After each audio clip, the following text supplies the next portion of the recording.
Students, how are you? Only UPSC पे मैं अमृत शुक्ला आपका स्वागत करता हूं। आप सोच रहे होंगे कि सर घर पर बैठे हैं और एक ही टी शर्ट में रोज दिख जाते हैं, आखिर मामला क्या है? ये अलग अलग टी शर्ट में ना दिखने की वजह ये है कि हमारी मम्मी कहती है कि हमारे पर बड़ा अच्छा लगता है, तो मैं उनको खुश करने के लिए बार बार पहनता हूँ। बाकी आप पढ़ाई कर रहे होंगे मुझे उम्मीद है, और क्लास लगातार हम आपको प्रोवाइड ही करवा रहे हैं।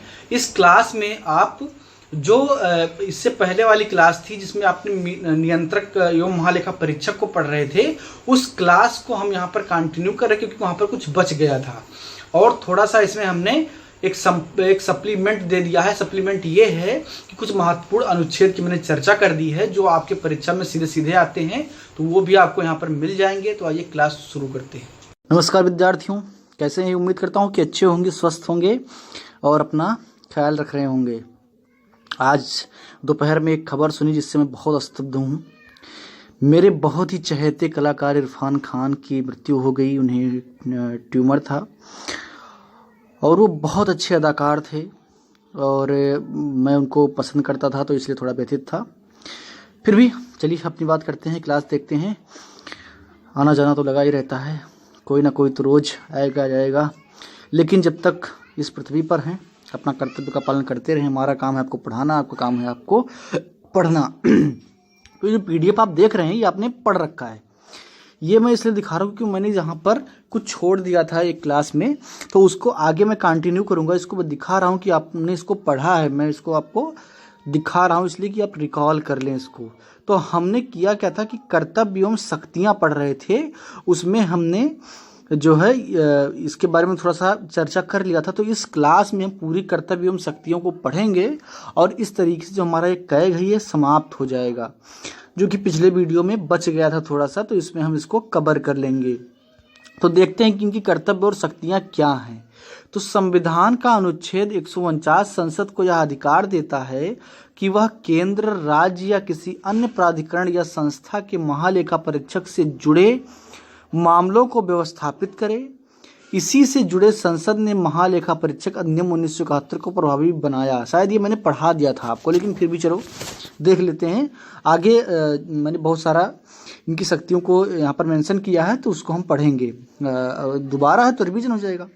इस अधिनियम को 1976 में केंद्र सरकार ने लेखा परीक्षा से लेखा को अलग करने हेतु संशोधित किया था, यानी कि एक संशोधन आया था। कुल मिलाकर के बात यह है कि संसद को ये पावर है कि वो निर्धारित करे कि लेखा परीक्षण किस प्रकार होगा।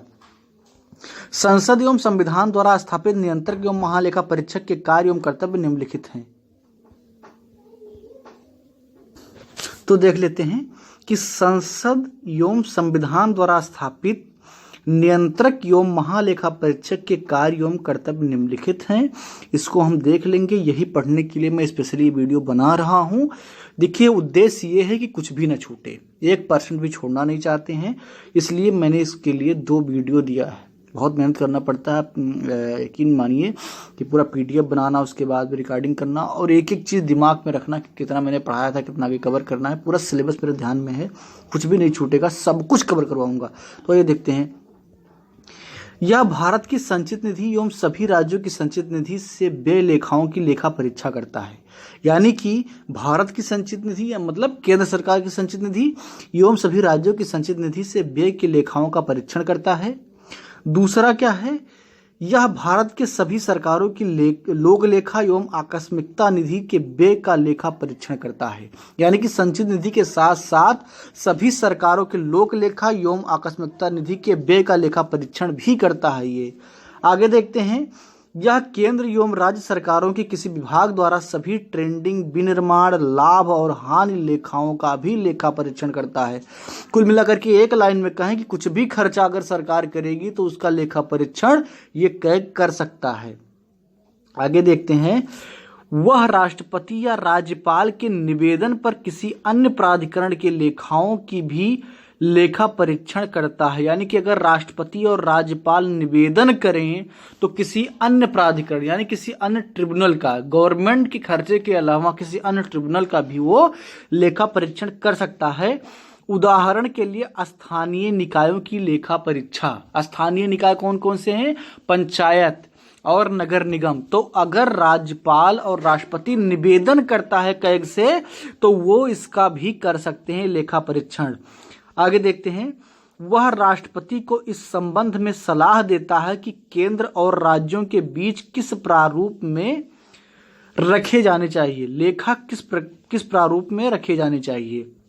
तो उसका एक और काम क्या है कि वह राष्ट्रपति को इस संबंध में सलाह देता है कि केंद्र और राज्यों के लेखा किस प्रारूप में रखे जाने चाहिए। आगे देखते हैं, वह केंद्र सरकार के लेखों संबंधी रिपोर्ट राष्ट्रपति को देता है। यानी कि केंद्र सरकार का जो लेखा संबंधी रिपोर्ट होता है वो राष्ट्रपति को सौंपता है और राष्ट्रपति उसे सदन के पटल पर रखते हैं। यहां पर ये मेंशन है, राष्ट्रपति उसको सदन के पटल पर रखते हैं। आगे देखते हैं, वह राज्य सरकार के लेखों से संबंधित रिपोर्ट राज्यपाल को देता है जो उसे विधानमंडल के पटल पर रखते हैं। यानी कि अगर लेखा का मामला किसी पर्टिकुलर राज्य से है, किसी स्टेट से है, तो राज्यपाल को रिपोर्ट भेजी जाती है और राज्यपाल उस रिपोर्ट को विधानमंडल के पटल पर रखते हैं। जो काम संसद में राष्ट्रपति करता है वही काम विधानमंडल में राज्यपाल करता है। आगे देखते हैं, वह संसद की लोक लेखा समिति के गाइड, मित्र और मार्गदर्शक के रूप में कार्य करता है। कौन? कैग। ये किसके बारे में आप पढ़ रहे हैं? कैग। कैग क्या है? लोक लेखा समिति। लोक लेखा समिति के जो है अध्यक्ष कौन होती है? ये सारी समितियां मैंने आपको पढ़ाई हैं। लोक लेखा समिति के अध्यक्ष हमेशा विपक्ष का नेता होता है। ये प्रक्रिया 1967 से चली आई है, उससे पहले पक्ष का नेता होता था। तो वो मैंने आपको पढ़ाया है, अगर आपका छूटा हुआ है तो प्लेलिस्ट में जाइए, आपको मिल जाएगा। वह संसद की लोक लेखा, यानी कि वह कौन? कैग। लोक लेखा समिति के गाइड यानी कि रास्ता बताने वाला, मित्र मतलब सहयोगी, और मार्गदर्शक यानी कि जो मार्ग बताए, जो राह दिखाए में कार्य करता है। अब इसकी भूमिका क्या है इसको देख लेते हैं। वित्तीय प्रशासन के क्षेत्र में भारत के संविधान एवं संसदीय विधि के अनुरक्षण के प्रति महालेखा परीक्षक उत्तरदायी होता है। हर स्टेटमेंट को मैं 2 बार पढ़ दे रहा हूं ताकि कोई कंफ्यूजन ना हो। बाकी अगर आप चाहें तो स्क्रीनशॉट भी ले लिया कीजिए वीडियो को पॉज करके। वित्तीय प्रशासन के क्षेत्र में भारत के संविधान एवं संसदीय विधि के अनुरक्षण के प्रति महालेखा परीक्षक उत्तरदायी होता है। मंत्रिपरिषद को संसद के प्रति वित्तीय प्रशासन का उत्तरदायित्व कैग की लेखा परीक्षा रिपोर्ट के माध्यम से सुनिश्चित किया जाता है। यानी कि जो दूसरा स्टेटमेंट है, मंत्रिपरिषद की संसद के प्रति वित्तीय प्रशासन का उत्तरदायित्व कैग की लेखा परीक्षा रिपोर्ट के माध्यम से सुनिश्चित किया जाता है। महालेखा परीक्षक संसद का एजेंट होता है। एजेंट शब्द हमेशा आप नकारात्मक भाव में सुनते होंगे। एजेंट वो होता है जो अपने मालिक के लिए काम करता है। तो महालेखा परीक्षक का मालिक कौन है? संसद है, भारतीय संसद है। तो महालेखा परीक्षक क्या है? संसद का एजेंट है, उसके एजेंट के रूप में काम करता है और उसी के माध्यम से खर्चों का लेखा परीक्षण करता है। तो ये है इसकी भूमिका। तो ये पूरा जो था, इससे पहले वाले क्लास में आपने इसको पढ़ रखा था, जो थोड़ा सा बच गया था उसको मैंने यहाँ पर कवर कर लिया है। ये पूरा कैग आपने 2 वीडियो में समझा। उस वीडियो में पूरा नहीं हो पाया था, वीडियो बहुत लंबी नहीं कर सकते हैं। इस वीडियो में हमने उसको कवर कर लिया है। अब ये वीडियो बहुत छोटी हो जाए, इस समस्या को दूर करने के लिए हमने एक इंटरेस्टिंग जो है टॉपिक को उठा लिया है, जिसको मैं पढ़ा दूंगा। ये अलग से सप्लीमेंट्री है, इसका कैग से कोई रिलेशन नहीं है, लेकिन ये आपके लिए जानना जरूरी है। और बहुत बार परीक्षाओं में डायरेक्ट यहाँ से सवाल आ गया है, तो इसको आइए देख लेते हैं। ये है अस्थायी, संक्रमणकालीन और विशेष उपबंध वाले राज्यों की सूची। इससे बहुत सारे सवाल आए हैं परीक्षाओं में। डायरेक्ट अनुच्छेद पूछ लेता है, क्योंकि ये स्पेशल राज्यों को दिया गया है स्टेटस, इसलिए डायरेक्ट पूछ लिया जाता है। और यहाँ पर जो बात साफ साफ लिखी, इसको आपको ध्यान देना। अस्थायी, संक्रमणकालीन। अस्थायी का मतलब जो अस्थायी ना हो, जिसे हटाया जा सकता है, और संक्रमणकालीन का मतलब होता है जो ट्रांजिशन फेज होता है, यानी कि कोई साफ स्थिति जहां पर नहीं होती है, कोई ट्रांजिशन फेज होता है, उसको संक्रमणकालीन स्थिति कहा जाता है। और विशेष उपबंध, यानी कि किसी विशेष वजह से ये उपबंध किए गए हैं। तो यहां पर आपको उसको देखना है। अब देखते हैं एक एक अनुच्छेद को आपको रट लेना है, यहां से डायरेक्ट सवाल आते हैं।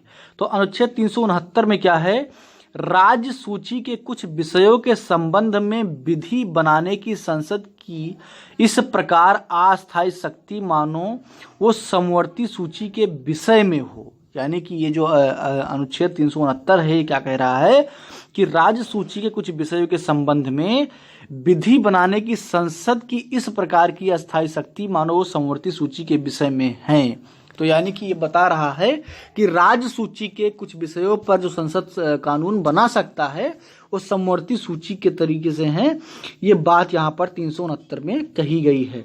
अब 370 अनुच्छेद बहुत फेमस अनुच्छेद है और खूब चर्चा होती है, जिसका संविधान से दूर दूर तक कोई नाता रिश्ता नहीं, वो भी 370 जानता है।